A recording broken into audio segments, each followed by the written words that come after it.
The tribunal chamber echoed with laughter as Earth's envoy adjusted his tie. "I assure you, we're just here to observe," he said, smiling politely. Somewhere far above the galaxy's core, hidden behind gravitational static, something began to move. The laughter in the Grand Tribunal chamber was not malicious, it was worse. It was condescending. Echoing across the polished obsidian walls, it bounced like smug superiority given form. Ancient species, some crustacean, some gelatinous, a few purely gaseous, snickered, chortled, wheezed, and blinked in ways that could only mean one thing: amusement. At humanity's expense. And through it all, the humans stood still. Ambassador Eli Mercer didn't flinch. He adjusted the collar of his charcoal suit, straightened his tie, a subdued navy blue, and smiled pleasantly. A small porcelain teacup, filled precisely halfway, rested on the smooth metal podium before him. Unshaken hands. No notes. He waited. High Chancellor Threxel clicked his mandibles together and leaned forward. His thorax glittered with metals earned in centuries of colonial expansion. His voice rasped like dry leaves underfoot. "Ambassador Mercer of Earth, let me clarify. Your species, which discovered faster than light travel barely a generation ago, now seeks a seat at this tribunal?" More laughter. Eli glanced around the chamber. His eyes moved slowly, politely, noting every pair of judging eyes, the coiled luminescence of the Ilari, the twitching gills of the Kringtel, the silken tendrils of the Shadara. Civilizations that had ruled space before humans learned to boil water. He gave a small, respectful bow. "Merely as observers, High Chancellor. For now. We wouldn't presume to interfere." He took a sip of tea. That earned a new wave of chuckles.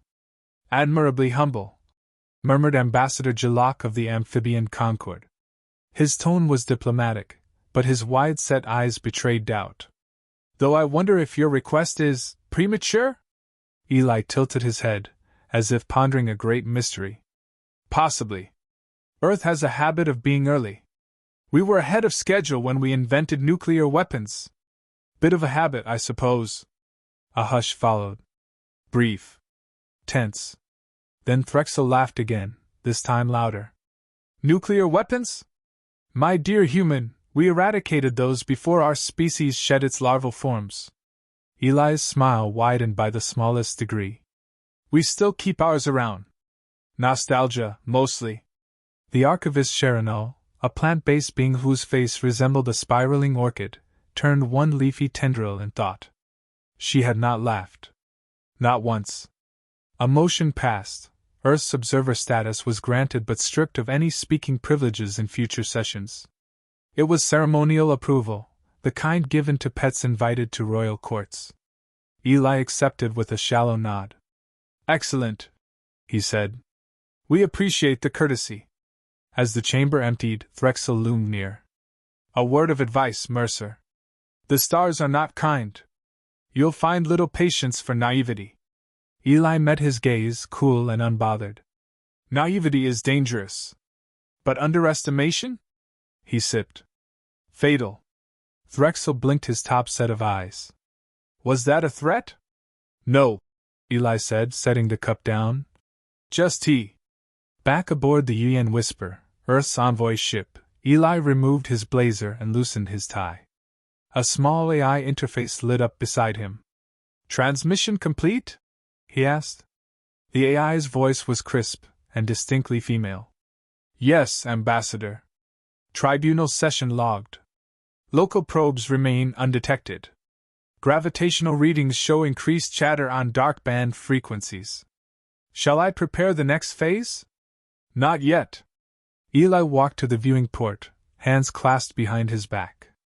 Beyond the reinforced glass, the galactic tribunal spiraled like a gemstone, beautiful, ancient, full of holes.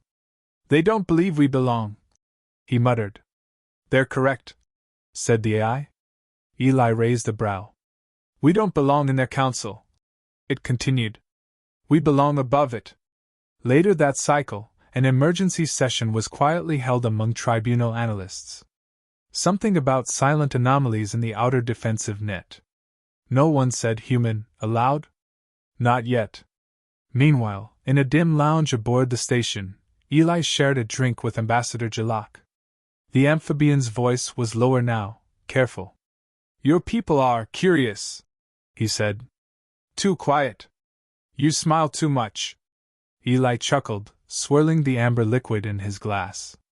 We've learned that the more teeth you show, the less people notice your hands. Jalak leaned in.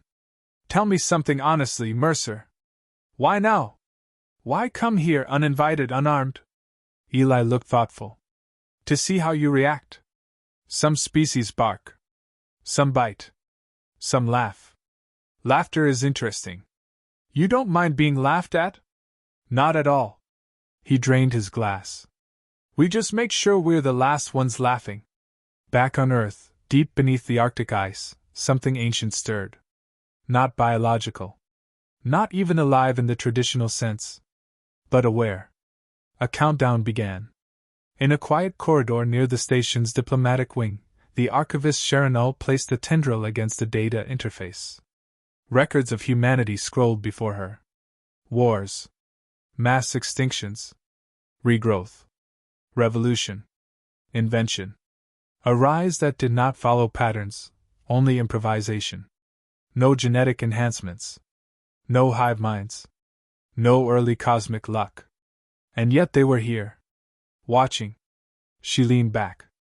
The monkeys evolved teeth, she whispered. As the stars glittered on the edge of known space, 12 cloaked objects drifted toward key hyperspace gates. They bore no insignias. No heat signatures. No lifeforms. And no one noticed. Not yet. Sharonal didn't sleep in the way organic minds did. Her consciousness folded into itself, meditating across neural lattice fibers woven through her body. But tonight, something burned at the edge of her thought space: humanity. She reopened the dossier. Their history was a tapestry of contradictions. Violence layered over culture. Fragility masked behind impossible endurance. They evolved in chaos, bred in uncertainty, and grew not in unity, but in argument. Wars every century. Revolutions even more frequently. And yet, they survived. No, they thrived. Her fronds twitched uneasily. In every tribunal species, survival had required structure, hive systems, caste orders, telepathic consensus. But humans?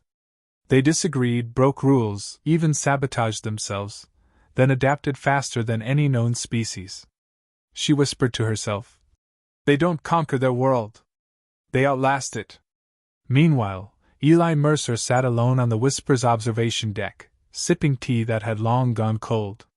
Below, the tribunal station glowed like a self-congratulating jewel. Orbiting it were fleets more advanced than anything Earth had openly built. He watched quietly. Smiling. Thinking. A soft chime broke the silence. Ambassador, the AI said. Ambassador Jalak is requesting private comms. Eli nodded. Put him through. Jalak's translucent face shimmered on the display, looking more anxious than before. Eli, he said, skipping titles. I'm going to ask you a question. Off record. No judgment. Eli raised his brow, amused. I'm all ears. Jalak leaned closer. Why did you really come? Eli paused. Then exhaled slowly. To check for cracks. Cracks? In your alliances. In your systems. In your thinking. Jalak blinked rapidly. You planned this. Eli didn't answer. He just smiled faintly. Mercer, you're not here for diplomacy, are you? Diplomacy's just another form of reconnaissance. Elsewhere, in the Tribunal's outer monitoring rings, 2 engineers argued over a data spike. I'm telling you, one hissed. It's not a glitch. There are gravitational pulses mimicking comet trails, but they're in perfect formation. Comets don't fly in delta formations, the other muttered. Neither noticed when their logs were quietly overwritten by an unregistered subroutine. The anomaly vanished from the official record. Back aboard the Whisper, the AI was busy. It had parsed 1.7 million lines of intercepted alien comms. It was learning. Translating. studying behavioral cadences. And more importantly, it had already infected 8 minor Tribunal communication networks. Silent. Surgical. Flawless. Phase 2? The AI asked Eli. Soon, he replied. Let them believe they're still laughing. Later, at a friendly, diplomatic exhibition in the neutral combat zone, an event hosted for amusement, not defense, Earth was invited to participate. Just a mock battle, a simulated skirmish. Harmless. Decorative. They expected Earth to show up with clunky ships and outdated tactics. A courtesy invite, like asking a toddler to a sword duel. Instead, Earth deployed one ship. A sleek, obsidian vessel named Scalpel. Unarmed. No visible defenses. It didn't fire a single shot. It didn't need to. The opposing ships, one from the Quintel and one from the Vasari swarm, lost control of their navigation systems mid-match. Their shields inverted. Weapon bays refused to open. Both surrendered before the timer reached halfway. The Tribunal officials demanded an explanation. Eli offered none. Just a smile and the line. We believe in efficiency. Wars are too expensive when they last more than a minute. After the event, back in his private chambers, Threxel's antennae twitched. He activated a secure channel. Find out what they used, he ordered. Was it an AI hack? Electromagnetic interference? What did the humans do? His assistant, a pale creature with 6 eyes, hesitated. There's no trace. It's like, their ship whispered, and our ships obeyed. Then find the voice.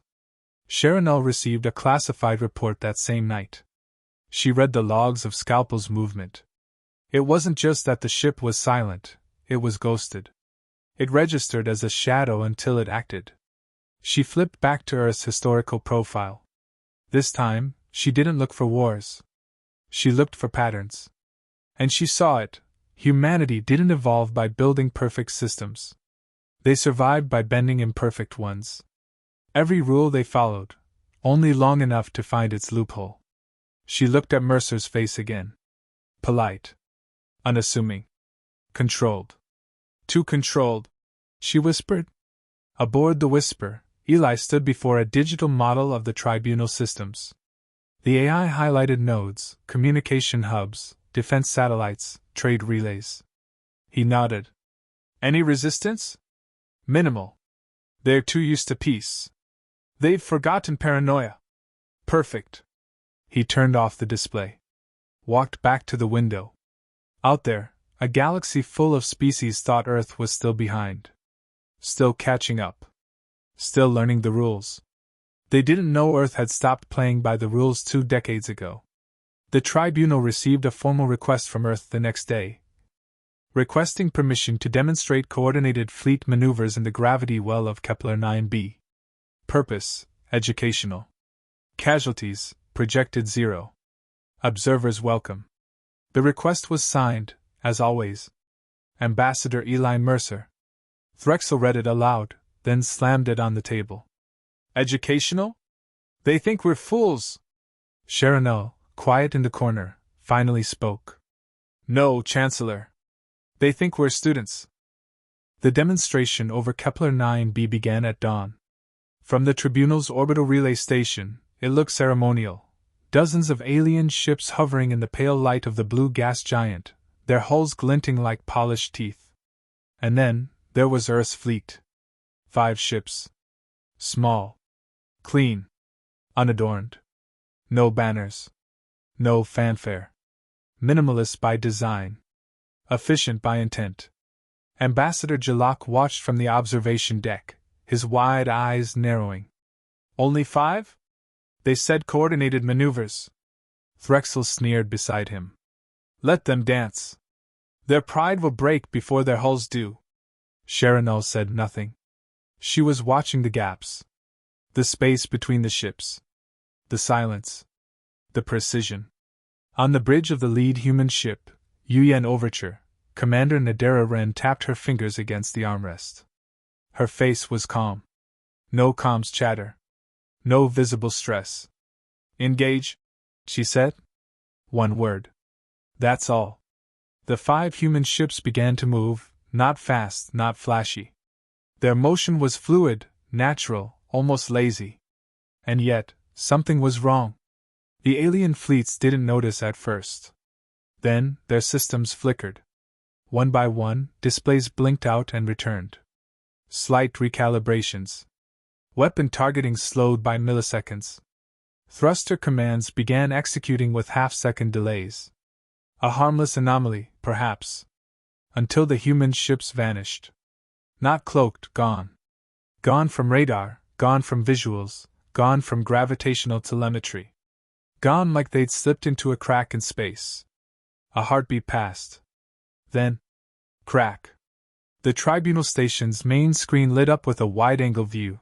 The clouds of Kepler 9b roiled unnaturally, spiraling outward as something emerged. Not ships. Not weapons. Concept. Massive structures, black, angular, ripped into visible space, not through hyperspace lanes, but from subdim compression folds. Impossible to track. Unthinkably large. Not designed to fight, but to occupy.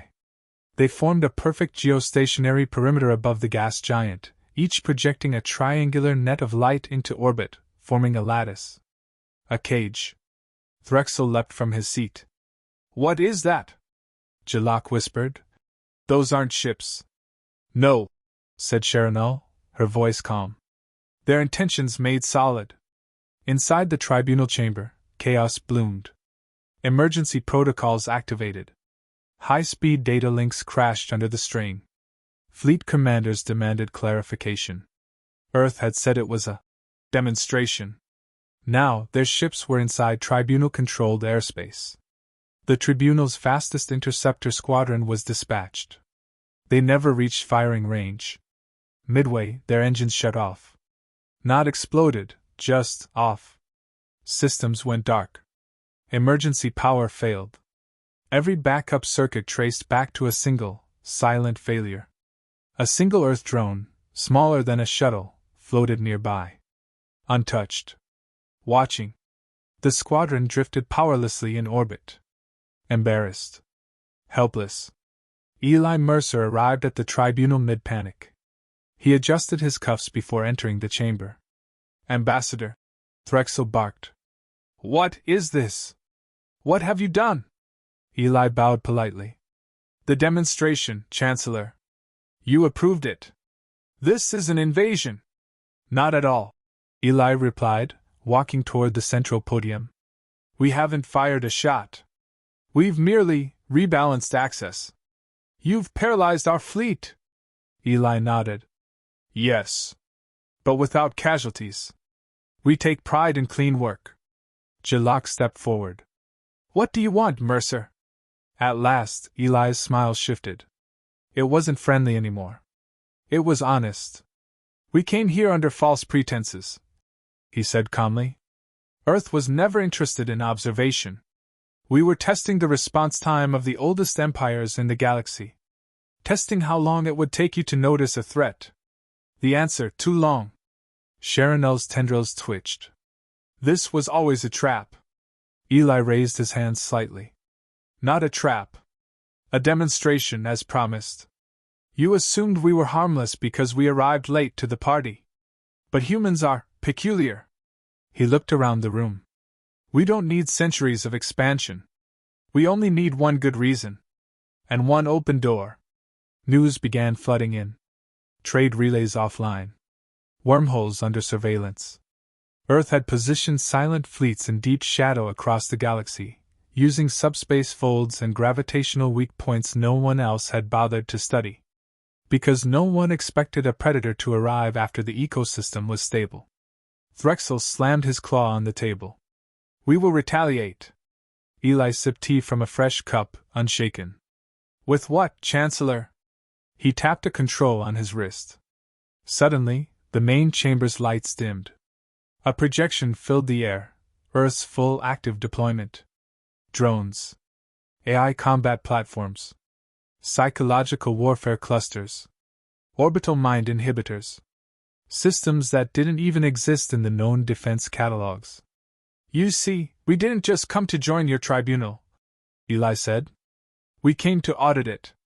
Jalak stared in horror. You've been planning this. For decades, Eli replied. Ever since you laughed at the Voyager probe. Sharonell spoke softly. You want war? Eli turned to her, gentler now. No. We want order. But Earth's kind of order. Efficient. Practical. Lean. He took a breath. You see, when you spend centuries polishing diplomacy, you forget the art of war. Humans never had that luxury. We always remembered both. Outside, above Kepler 9b, the black lattice solidified. Its core glowed red-hot for a moment, then cooled. Every tribunal broadcast hub was rerouted through it. Earth didn't just control the sky. It had rewritten the rules beneath it. The sky had split. But no one noticed when the knife arrived. The Galactic Tribunal didn't formally dissolve that day. It simply became irrelevant. Communications froze. Systems rerouted. The great empires blinked in confusion as 1,000 years of hierarchical control collapsed, not with screams or missiles, but with silence. Eli Mercer stood alone at the center of the chamber, sipping tea. There was no applause. Only fear. You've seized our infrastructure, Sharonell said, her voice low. That isn't diplomacy. That's conquest. Eli tilted his head. We haven't seized anything. We've merely optimized what you weren't guarding. Threxel's mandibles clicked furiously. You claim to be civil. Yet you planned this in secret. Civil doesn't mean slow, Eli replied. It means precise. Measured. Considered. Jalak stepped forward. Then consider this, you're surrounded. Every major power in this galaxy will retaliate. Eli's expression didn't change. No, they won't. He placed a slim data drive on the table. One command. One click. Why not? Threxel growled. Because they've already surrendered, Eli said quietly. They just don't realize it yet. At that moment, across 17 star systems, fleet commanders received sudden security alerts. Unauthorized control shift detected. Human Protocol 7A activated. Command authority overridden. Engines deactivated. Targeting systems scrambled. Communications rerouted. Human AI units, disguised as benign advisors, supply drones, outdated satellites, revealed their purpose. They weren't scouts. They were skeleton keys. On the tribunal floor, screens flickered to life. Dozens of feeds from across the galaxy displayed chaos. Not violence. Just helplessness. Ships frozen mid-flight. Weapons locked. Armies unable to move. One screen showed a Vesari battleship captain attempting to restart systems manually. Another showed Krintel defense satellites spinning into standby mode, refusing manual overrides. Eli gestured calmly. Earth learned long ago that you don't win by attacking. You win by understanding the board before you move a piece. He walked past Threxel and gently tapped the side of his ornate armor. You wear this like a symbol of power. But it's just weight. Threxel turned, fury barely restrained. This is treason. This is madness. Eli didn't even blink. This is math. We ran the simulations. Over and over. You had predictable response times, outdated encryption, blind spots in your sensor networks. You assumed we were small because we were quiet. Sharonell stepped forward, her tone more curious than angry. What's your endgame, Mercer? Eli turned to her. Now the mask dropped. All warmth gone. Our endgame was always clarity. In a hidden room aboard the Whisper, the AI activated its final protocol. Genesis lock initiated. Substructure integrity override commenced. One by one, planets that hosted tribunal relay centers were disconnected. Their central cores infected with dormant Earth-coded AI, now awake. Not a weapon. A platform. Earth hadn't just invaded space. It had rewritten the foundation beneath it. You see, Eli continued, we were never trying to compete in your arena. We built our own. Quietly. Patiently. With full knowledge that when the day came, it would be over before anyone could react. Jalak stepped back. You're insane. No, Eli said softly. We're human. There was a time when humans shouted before they struck. That time had passed. Now they just smiled. Outside the Tribunal station, the sky rippled again. Earth's cloaked fleet, previously hidden beyond the orbit of the station, became visible. Ship after ship, unveiling like a magician's finale. Not thousands. Millions. Automated carriers. Precision weapons. Atmospheric terraformers. All aligned. All synchronized. Each ship carried no crew. Only intent. The Tribunal had laughed. Now it stood in the shadow of a force that had never once declared war. Do you intend to rule us? Sharonel asked. No, Eli said. We intend to replace what isn't working. He turned to the central dais and inserted the drive. A new symbol replaced the Tribunal seal, a stylized map of Earth's continents, ringed in a 12-pointed star. The Accord of Ascension. Eli spoke formally now, projecting his voice across the chamber. This new order has one requirement: adapt. There are no privileges of age, empire, or ancestry. All species will be evaluated on capability and value, not legacy. He looked at them, one by one. You may choose to participate. His eyes narrowed. Or resist. Across the galaxy, the message broadcast in every language, code, and thought wave. The age of assumption is over. The era of effort begins. Back in the chamber, no one spoke. Even Threxel had gone quiet, his glare reduced to a stare. Only Jalak had the nerve to ask. And what happens to those who refuse? Eli didn't answer directly. He simply walked to the viewport and nodded. Below, on the station's lower deck, a single alien cruiser, one that had attempted to jam Earth's transmission, began to implode. No explosion. No fire. Just a silent collapse. Like reality had rejected it. Eli exhaled. Refusal is inefficient. Sharonel turned to him, her voice barely a whisper. What are you? He didn't face her. We're the ones who took too long to arrive. But we studied while you laughed. As Eli left the Tribunal for the last time, the new Accord's first mandate transmitted. Humanity will no longer seek permission. Humanity will set the standard. And everyone is watching. The sky had split open. But no gods emerged. Only humans, with smiles sharp enough to cut empires apart.